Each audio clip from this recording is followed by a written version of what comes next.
Kita doakan anak-anak kita semuanya, anak cucu selalu berada dalam limpahan rahmat ridha Allah Subhanahu wa taala, dalam pandangan Allah, dalam kasih sayang Allah. Semoga Allah Subhanahu wa taala menjaga keluarga kita sebagaimana telah menjaga keluarga hamba-hamba Allah Subhanahu wa taala yang tercinta di sisinya. Amin ya rabbal alamin. Di balik anak yang hebat ada doa ibu yang dahsyat. Tema kita pada hari ini. Saudaraku sekalian saya muliakan, saya teringat sebuah kisah yang diceritakan oleh salah satu guru saya, Ubabah Syarifah Al-Haddar, dalam kedatangan beliau mungkin 2 tahun 3 tahun yang silam. Kebetulan beliau memberi kajian di salah satu majelis saya yang saya terjemahkan. Beliau setelah sudah majelis, saya tanyakan mengenai hal ini karena ini adalah ilmu yang banyak ditanyakan oleh kawan-kawan kita. Ubabah, saya bilang, apa amalan atau doa yang bisa dilaksanakan seorang ibu untuk anaknya hingga anaknya bisa menjadi anak yang solehah, hingga anaknya menjadi anak yang soleh, punya nasib yang bagus, hidup dalam keadaan bahagia di dunia maupun di akhiratnya. Apa yang bisa dilakukan atau didoakan oleh orang tua? Doa apa yang bagus buat dimintakan oleh Allah Subhanahu wa taala kepada Allah Subhanahu wa taala dari orang tuanya ini? Ubabah kemudian bercerita, beliau bilang ada satu orang perempuan datang kepada ayah saya. Ayahanda beliau adalah seorang ulama terkemuka, namanya Habib Muhammad bin Abdullah Al-Haddar alaihi ridwanallah. Beliau meninggal dunia di kisaran 20-30an tahun yang silam. Meninggal di Mekah dan dikuburkan di Ma'la. Sesudah mungkin sekitar 10 tahunan dari beliau meninggal. Itu kan biasa tuh, kalau di Mekah kuburan kan ditumpuk. Karena memang lahan pekuburannya hanya itu-itu aja. Sementara yang meninggal dunia di Mekah, di Madinah kan banyak sekali. Semuanya maunya dikuburin di situ. Jadi tanahnya itu dibalik biasanya, kemudian diletakkan jenazah-jenazah yang lain. Nah, satu hari ketika sedang ngebalik tanahnya, ada satu jenazah yang utuh terlempar. Dibuka kain kafannya, kabarnya bahkan seperti tidak meninggal dunia wajahnya. Bibirnya masih merah begitu. Padahal sudah meninggal dunia 10 tahunan silam. Ditanyakan kepada yang ada di sekitar situ, yang kenal nggak ini siapa? Biar dikasih penanda bahwa jenazahnya tidak bisa dimakan rayap tanah, jadi ditempatkan khusus. Seseorang di antara mereka bilang, oh iya saya kenal, ini adalah Muhammad bin Abdullah Al-Haddar yang saya ceritakan ini ya. Ayahandanya Ubabah Syarifah yang juga ayahanda guru saya Ubabah Nur, mertua dari Habib Bana Umar bin Hafid yang tadi menulis kitab Maulid Ad-Diyaul Lami', serta juga mertua dari Habib Bana Zain bin Ibrahim bin Smith, seorang ulama terkemuka di kota Madinah sana itu. Mudah-mudahan kita tidak terhalang dari keberkahan para ulama-ulama kita. Dia bilang seorang perempuan datang kepada ayahanda saya, Muhammad bin Abdullah Al-Haddar. Dia nangis-nangis dengan linangan air mata. Dia meminta kepada ayahanda Ubabah Syarifah, kepada Habib Muhammad bin Abdullah Al-Haddar, Habib tolong saya, Habib doakan anak saya. Anak saya ini bandel sekali Habib. Sedih hati saya melihat keadaannya. Saya minta tolong sama Habib, tolong doakan anak saya. Anak ibu usia berapa? Kurang lebih ya 12 tahun. Baik. Kemarin Habib begini begitu segala macam diceritakan sama perempuan tersebut dengan linangan air mata. Dia menangis, banjir air matanya. Susah saya bilangin Habib, gak pernah mau dengerin ucapan saya, terus mengadu. Sampai habis selesai, Habib Muhammad bin Abdullah Al-Haddar mengatakan begini, Bu, saya akan bantu ibu doakan anak ibu, tapi sebenarnya doa ibu untuk anak ibu jauh lebih mustajab dari doa saya untuk anak ibu. Karena doa ul walidah li waladiha ka doa in nabi li ummati. Doa ibu untuk anaknya setara doa Nabi untuk umatnya. Baik buruknya, doa baik akan jadi bawa kebaikan, doa buruk akan mudah sekali juga diijabah untuk anak tersebut. Jadi ibu, saya akan bantu ibu buat doa, tapi saya minta ibu untuk melakukan hal yang sama. Ibu bangun di waktu malam yang serius berdoa buat anak ibu. Kayak ibu hari ini nangis di depan saya, nangislah malam nanti kepada Allah. Sehari, 2 hari, 3 hari istiqomahlah bu. Nangis sama Allah. Minta.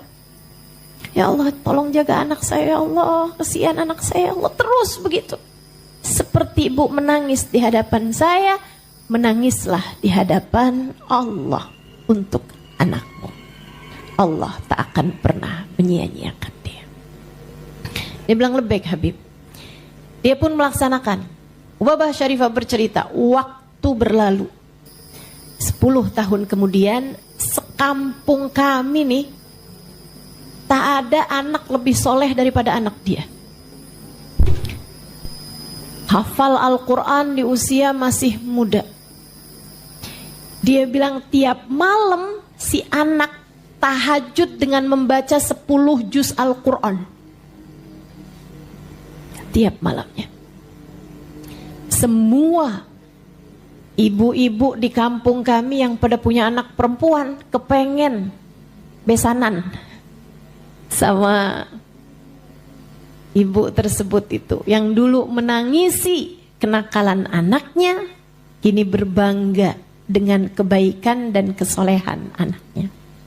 Hasil dari doa seorang ibu. Saya tahu dari mukamu ini betapa sering kamu kayak kebingungan, ya Allah, nih anak mesti diapain. Apalagi deket-deket liburan begini nih. Mukanya kayak gak enak banget bu. Anak-anak saya mau pada liburan Ustazah. Terus kalau anak liburan artinya ibu bekerja keras. Masya Allah. Begitu rasanya. Ibu-ibu siku sekalian, di balik anak yang hebat selalu ada doa ibu yang luar biasa. Kekuatan doamu jangan pernah kamu sia-siakan. Baik doa baik ataupun doa buruk. Bu, saya pernah juga, ini sekedar pengalaman, berbagi pengalaman. Ada saya jumpa seseorang yang dia punya anak, empatnya gak ada yang benar. Empatnya gak ada yang benar. Saya minta sama Allah dikasih ilmunya, dikasih pelajarannya. Saya bilang, ya Allah kenapa begitu dia, ya Allah kesian benar, kesian. Ada yang satu keluar masuk penjara, ada yang satunya kena narkoba, ada yang satunya kabur sama suami orang. Yes, ya. 4 anaknya gak ada yang beres. Saya minta diberikan jawaban sama Allah SWT, dan keesokan harinya ada seorang perempuan cerita sama saya. Dia bilang, Allah Ustazah, itu si Ustazah kita sampai kesian sama dia. Dia bilang, dia Ustazah kalau marah sama anaknya, anaknya diseret panjang gang. Seret di gang, dipukulin Ustazah. Terus dia bilang sama anaknya, liatin sekalian kamu.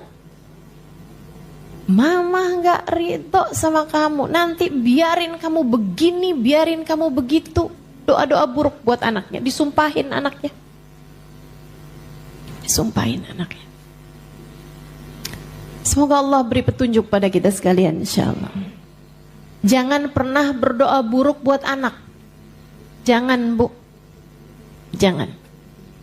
Yuk bismillah. Belajar buat selalu berdoa hal-hal baik buat anak-anak kita. Karena ucapan ibu, ucapan orang tua itu bertuah di hadapan anak-anaknya. Keramat, punya nilai, sakti buat anak-anaknya. Ibu-ibu sekalian, namun sebelum kita bahas mengenai doa ini, saya ingin sampaikan beberapa hal, poin-poinnya nih. Saya mau sampaikan dalam pembahasan ini beberapa poin yang ibu mesti ingat. Satu, doa dari ibu memang mustajab, tapi bu, ibu yang mana? Kalau dia sholatnya berantakan, ibadahnya berantakan, apalagi berani-berani kepada harta yang haram, apalagi kemudian nuntut kepada suaminya untuk harta, sampai suaminya berani-berani untuk melakukan hal-hal yang diharamkan Allah SWT. Gue gak mau tahu ya, pokoknya pengeluaran bulan ini sekian. Kalau kamu gak dapat juga duitnya, pokoknya jangan pulang ke rumah sekalian. Suami kemudian terpikir untuk melakukan hal-hal yang diharamkan. Banyak yang begitu. Apalagi kalau modelan ibunya ini lemah lembut gitu. Membujukin suaminya, gak apa-apa kali Pak, suap-suap dikit Pak.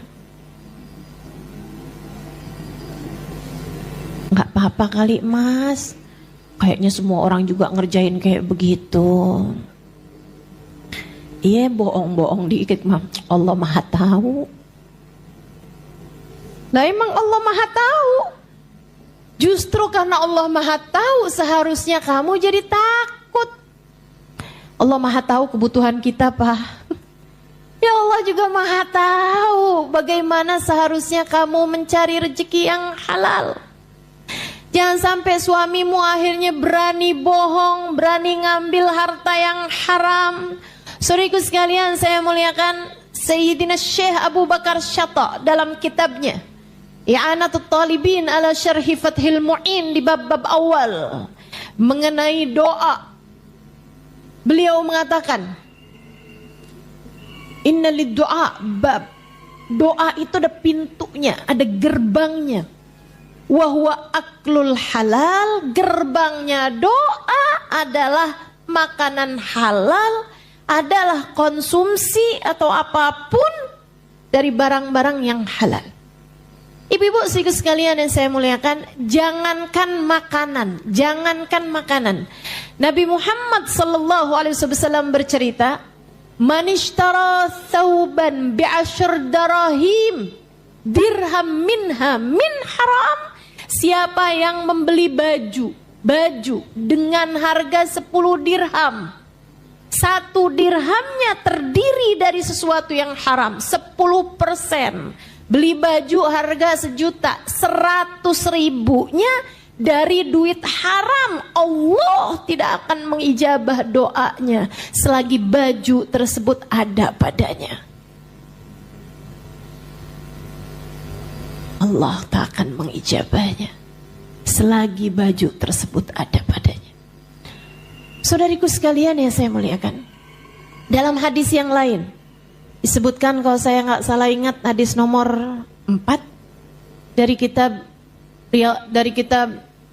Arba'in An-Nawawiyah, juga ada di dalam kitab Riyadhus Shalihin karya Sayyidina Syekh Al-Imam An-Nawawi alaihi ridwanullah. Hadis sahih, Nabi kita Muhammad sallallahu alaihi wasallam bercerita. Katanya Nabi Muhammad sallallahu alaihi wasallam, rajul yutilus safar as'ath aghbar madda yadayhi ila sama. Kata Nabi, ada seorang laki-laki kusut, perjalanan panjang, bajunya dekil, madda yadahu ila sama, mengulurkan tangannya ke arah langit. Wa qala ya Rabb ya Rabb, dan dia berkata, ya Allah, ya Allah, ya Allah, berdoa dengan sungguh-sungguh pada Allah Subhanahu wa taala. Bu, Nabi menyebutkan banyak sekali sebab-sebab doa mustajab. Yutilus safar, musafir. Doanya musafir itu mustajab. Doanya musafir mustajab. As-as aghbar, dalam keadaan yang menyedihkan. Bajunya dekil, perutnya lapar, keadaannya kepanasan. Penyebab doa mustajab. Makanya kenapa doanya orang puasa di saat lagi siang hari puasa mustajab? Karena keadaannya mengenaskan, tambah semakin sore tambah menyedihkan kan? Tambah lemas gitu. Allah sampai banggain tuh di hadapan malaikat-malaikatnya. Unzuru ila ibadi, kata Allah. Liatin tuh hamba-hambaku tuh. Lemes-lemes, lapar-lapar gitu kan. Mereka nggak mau makan, padahal pengen makan. Taraku ta'amahum wa syahwatuhum min ajli.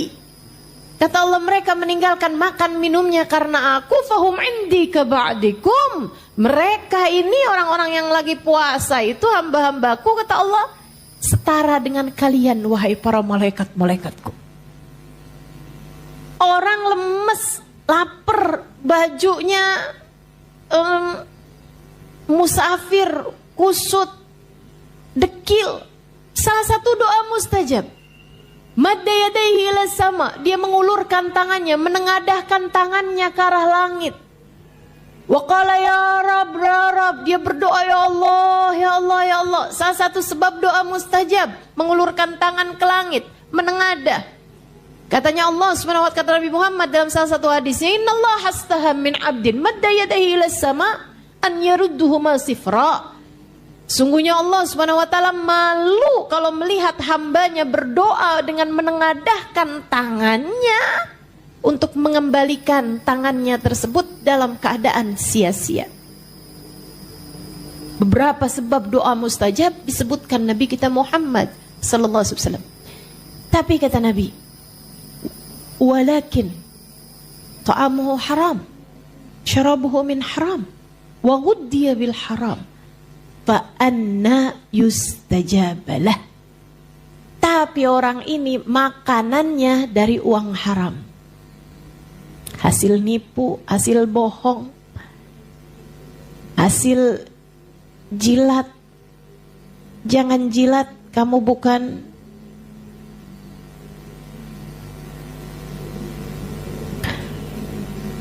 hasil korupsi, hasil innalillahi wa inna ilaihi raji'un, atau hasil dari transferan suami orang.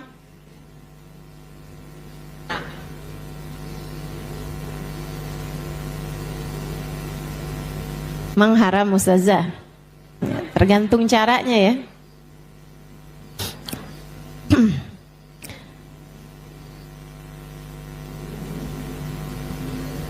Kalau ada memang urusan ini kan lain lagi tuh. Saudaraku sekalian yang saya muliakan, cara-cara yang haram mendatangkan uang, kemudian kata Nabi Muhammad, makanannya dia haram, minuman yang dia minum haram, pakaian wa malbasuhu min haram, pakaiannya juga dia beli dari sesuatu yang haram, wa ghuddiya bil haram, konsumsinya apapun yang ada di sekelilingnya terdiri dari sesuatu yang haram. Nabi Muhammad menjawab, fa anna yustajabalah, bagaimana mungkin doanya akan didengar Allah? Doanya nggak akan didengar sama Allah Subhanahu wa ta'ala. Itu poin, Bu, hati-hati. Kamu tentu berharap bisa mendoakan anak-anakmu sehingga itu jadi hal terindah yang bisa kamu hadiahkan buat anak-anakmu. Doa. Dapatilah dari ibumu doa, dapatilah dari ayahmu nasihat. Dengan keduanya, seorang anak dapat melewati apapun yang ada di atas muka bumi ini. Rintangan kehidupan seorang anak, jalan hidup seorang anak jadi lancar ketika dia mendapatkan keduanya. Nasihat dari ayahnya dan juga doa dari ibunya. Tapi sekali lagi, syarat nomor 1, biar doa untuk anakmu diijabah Allah, pastikan jangan ada harta haram dalam rumah tangga. Kamu harus punya kekuatan hati. Wahai muslimah, wahai mukminah, simak baik-baik ucapan saya. Nek, Ustazah ngomongnya udah telat, sekarang saya punyanya cucu Ustazah. Cucu aja udah gede-gede. Simak dengan baik nih ucapan saya. Selagi ada harta haram di dalam rumah tanggamu, seperti apapun kamu berdoa akan sulit diijabah Allah Subhanahu wa taala. Katanya Nabi kita Muhammad sallallahu alaihi wasallam, "Man lam yubali min ayyi babin dakhala alaihi rizq, lam yubalillah min ayyi wadin min audiyati jahannam ahlakah." Siapa yang tidak peduli uang masuknya dari jalan yang mana, siapa yang gak peduli dapat duitnya dari halal haram, maka Allah tidak peduli di lembah neraka jahanam yang mana Allah akan hancurkan dia. Allah tidak peduli di lembah neraka jahanam yang mana Allah akan hancurkan dia. Maka Bu, Kak, Dek, para ibu, para istri, kamu harus punya kekuatan hati buat berkata kepada suamimu, Mas, Pah, Yang, Beb, Pak, Pah, apapun aja panggilanmu kepada suamimu, kamu sampaikan kepadanya, saya tahan, saya nggak apa-apa. Kalau kamu punya gaji, punya uang bayaran, punya pendapatan yang tidak seperti tetangga-tetangga kita atau tidak seperti saudara-saudara kamu, saya nggak apa-apa, saya tahan. Kalau kita saldo di rekening kita nggak kayak orang-orang yang lain, nggak apa-apa saya. Saya kalau nggak punya baju seperti yang dimiliki oleh saudara-saudara saya nggak apa-apa. Saya nggak punya iPhone 17 kayak yang dipunyain sama teman-teman saya. Saya nggak apa-apa. Saya nggak punya trust branded yang kayak dipunyain sama saudara-saudara saya, sama teman-teman saya. Saya nggak apa-apa. Saya tahan, saya kuat. Yang saya nggak kuat adalah kalau kita sekeluarga mesti terjerumus neraka jahanam. Saya kuat, Pak. Kamu harus berani berbicara semacam itu pada suamimu. Kenapa begitu? Karena ini adalah faktanya. Gak apa-apa kok kita. Kalau nggak punya apa yang dipunyain teman kita, tetangga kita, nggak akan kenapa-napa juga. Kamu hanya perlu untuk nggak buka sosmed. Lagi pula ya, teman-teman saya sekalian, tetangga-tetangga saya tuh pada jalan-jalan mulu. Teman-teman saya tuh keluar negeri bolak-balik, paspornya banyak banget, capnya, stempelnya. Saya boro-boro Ustazah luar negeri. Mau ke mall aja nabungnya berapa hari, berapa bulan. Saudariku sekalian yang saya muliakan,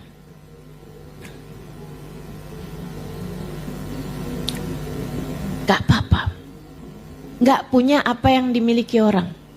Lagi pula, saya kasih tahu, membandingkan rezekimu dengan rezeki orang itu adalah pintu penderitaan paling awal.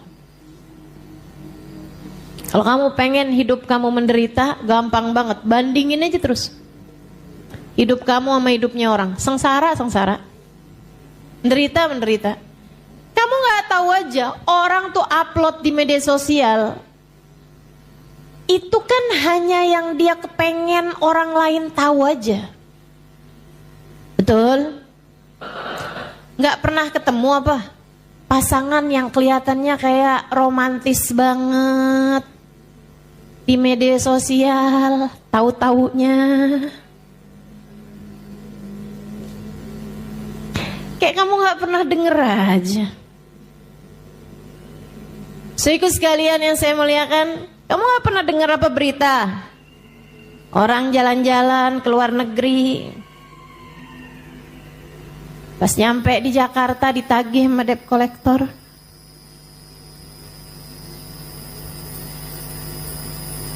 Lagi pula kadang-kadang jalan-jalan ke luar negerinya sekali, tapi bawa bajunya berapa koper, biar kelihatannya banyak banget gitu. Di satu tempat aja sampai bolak-balik ganti baju. Ada tuh yang begitu. Di sini mudah-mudahan nggak ada ya, tapi nggak tahu saya.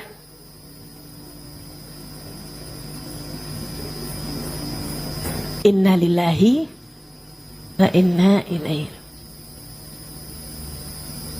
Apa manfaat pandangan orang padamu, Bu? Kamu kejar apa sih? Sampai segitunya? Saya kasih tahu. Kamu kejar apa? Sampai segitunya. Kamu gak mikir apa esok akan lusa atau lusa keadaan akan bisa menjadi sangat berubah? Kamu gak mikir apa? Bahwa besok atau lusa bisa jadi ajal datang menjemputmu atau menjemput suamimu. Dan lihat bagaimana percakapan al-akhilla, kata Allah di akhirat nanti. Al-akhilla yauma idzin ba'duhum li ba'din adu illal muttaqin. Orang yang saling sayang menyayangi di dunianya, suami, istri, anak-anak, saling sayang di dunianya sampai mau melakukan apapun demi untuk menaikkan istilah mereka harkat martabat keluarga, sampai berani-beraninya terhadap yang haram. Allah bercerita hari itu di akhirat mereka saling salah menyalahkan satu sama lain. Istrinya bilang sama lakinya, saya udah sayang sama kamu waktu di dunia. Sekarang gara-gara kamu nih kita semuanya akhirnya keseret dalam neraka. Suaminya bilang, bukannya kebalik, gara-gara kamu saya sampai menghalalkan segala macam cara buat dapetin uang karena tuntutan kamu itu. Karena kamu pengen punya ini, pengen punya itu, gak mau terima sama ibu ini, sama ibu itu. Persaingan kamu gak ada puas-puasnya sama saya waktu di dunia. Nih saya kayak gini mesti harus masuk ke dalam neraka gara-gara kamu tahu. Suami menyalahkan istri, istri menyalahkan suaminya, belum lagi anak-anak yang akan menyalahkan orang tuanya. Sehingga Nabi Muhammad bercerita, terkadang ada orang yang masuk ke dalam neraka karena ia ditarik oleh orang-orang yang paling dia sayangi waktu di dunia. Bagaimana hal itu, wahai Rasulullah? Para sahabat bertanya. Nabi Muhammad berkata, kalian cintai anak kalian, kalian cintai keluarga kalian, hingga kalian berani-berani terhadap aturan Allah SWT demi untuk cinta kalian kepada anak-anak kalian. Sampai ada yang terjebak pinjol, sampai ada yang berani-berani korupsi dan seterusnya.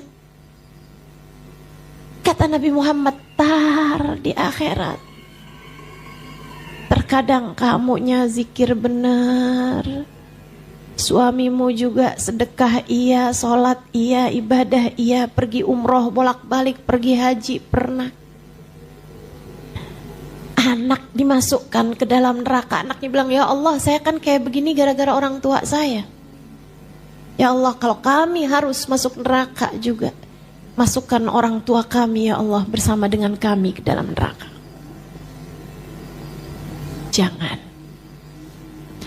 Jangan biarkan senjatamu yang paling ampuh untuk anak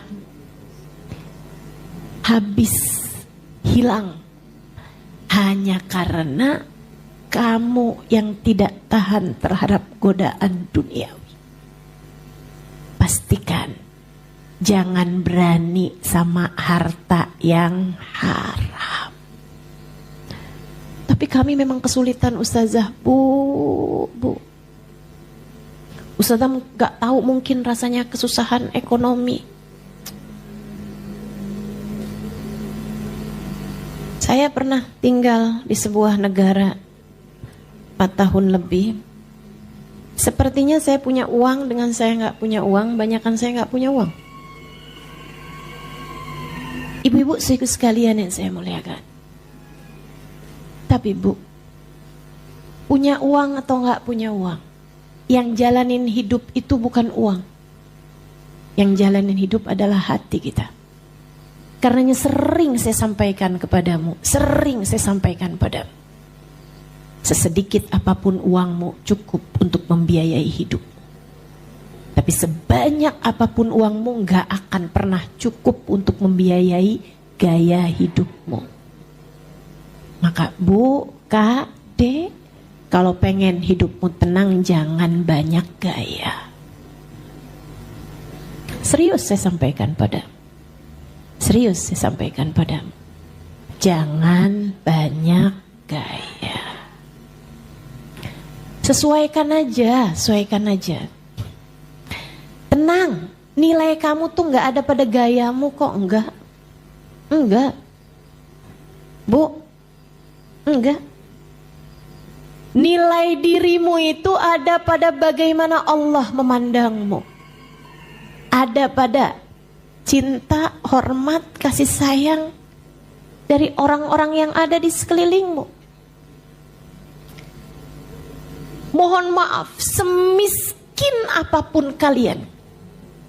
Nih, para istri dengerin saya.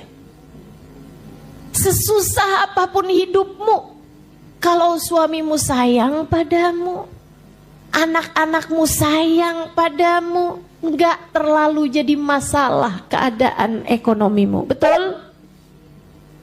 Tapi secantik apapun kamu, semancung apapun hidungmu, semahal apapun perawatan wajahmu, sebagus apapun pakaianmu, sebanyak apapun stempel di paspormu,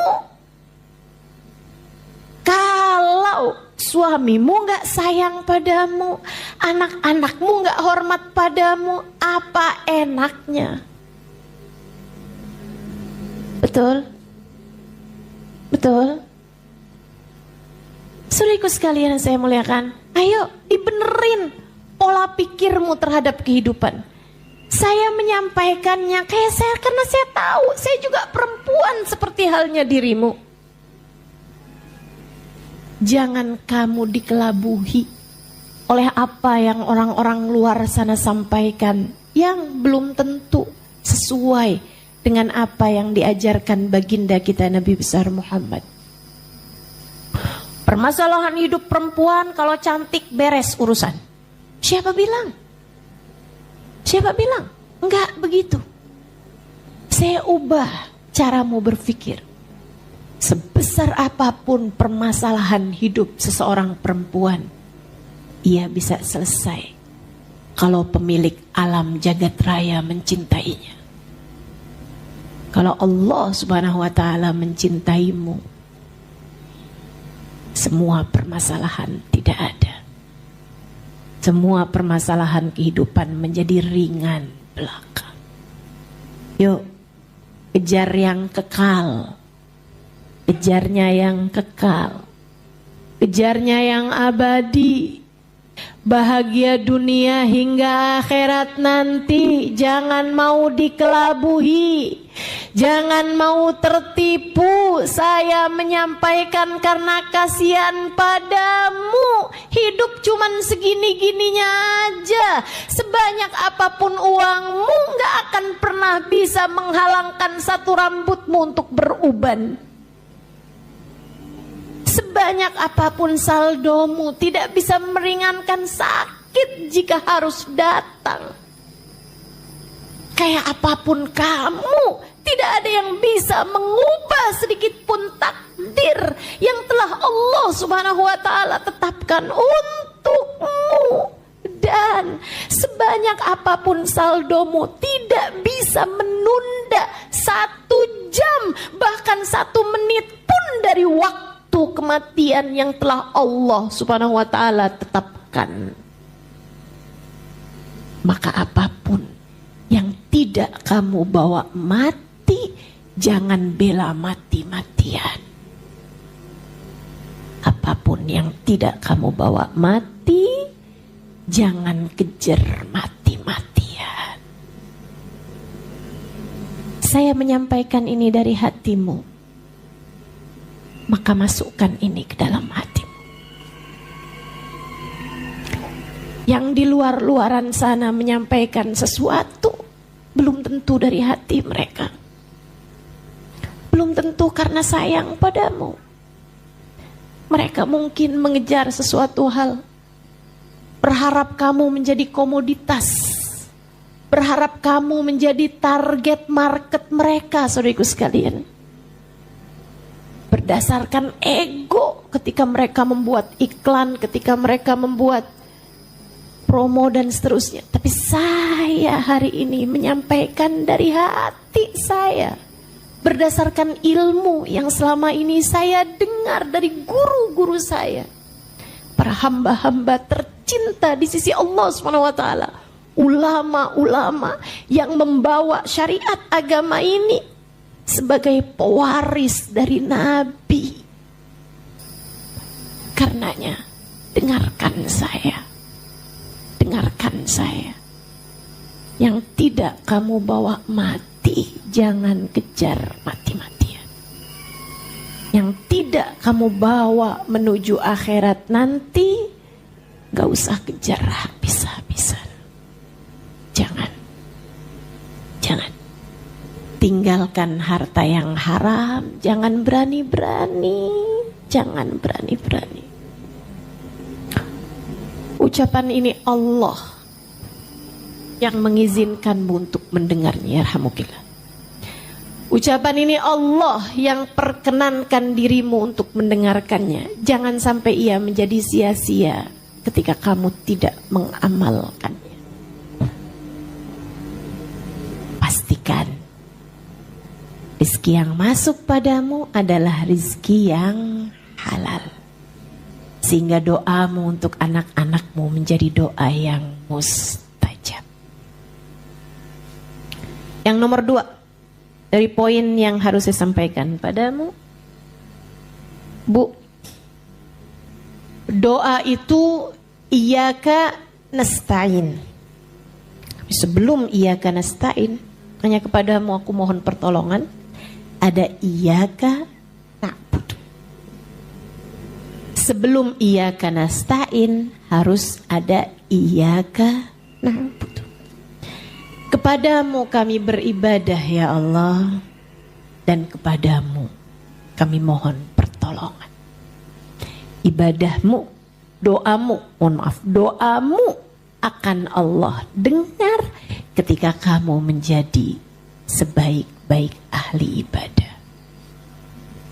Kalau sholat kamu berantakan, kalau puasa kamu berantakan, kalau aurat kamu terbuka-buka, kalau segala macam dosa-dosa masih kamu lakukan, punya suami tapi pacaran sama suami orang, saya harus sampaikan walaupun itu sesuatu yang memalukan, ini zaman udah jadi kayak aneh banget buat saya. Saudariku sekalian yang saya muliakan, ini kalau hal beginian gak saya yang sampein, siapa coba? Betul? Saudariku sekalian yang saya muliakan, hal-hal yang haram. Hal-hal yang haram. Kalau kamu nggak tinggalkan, kamu tidak melaksanakan apa yang Allah Subhanahu wa taala inginkan. Bagaimana mungkin kamu berharap Allah memberi padamu apa yang kamu inginkan? Kerjakan dulu, bayar dulu, baru kamu dapat. Saudara sekalian yang saya muliakan, harus iyyaka na'budu dulu, baru iyyaka nasta'in. Ayo, ibadahnya yang benar. Ibadah itu dua, kerjain perintah, jauhi larangan. Kita semua udah tahu. Jadi kalau malam-malam jam 10 malam suamimu udah tertidur di sampingmu, ada kamu masih lagi lihat scroll Instagram, ada DM yang masuk, apa kabar? Udah makan belum malam ini? Dari seorang mantan yang kamu temui waktu reunian.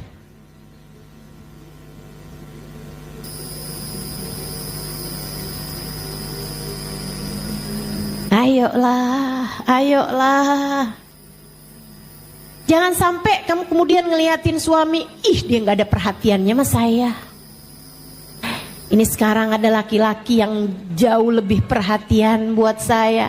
Hati-hati Bu, Kak, Dek.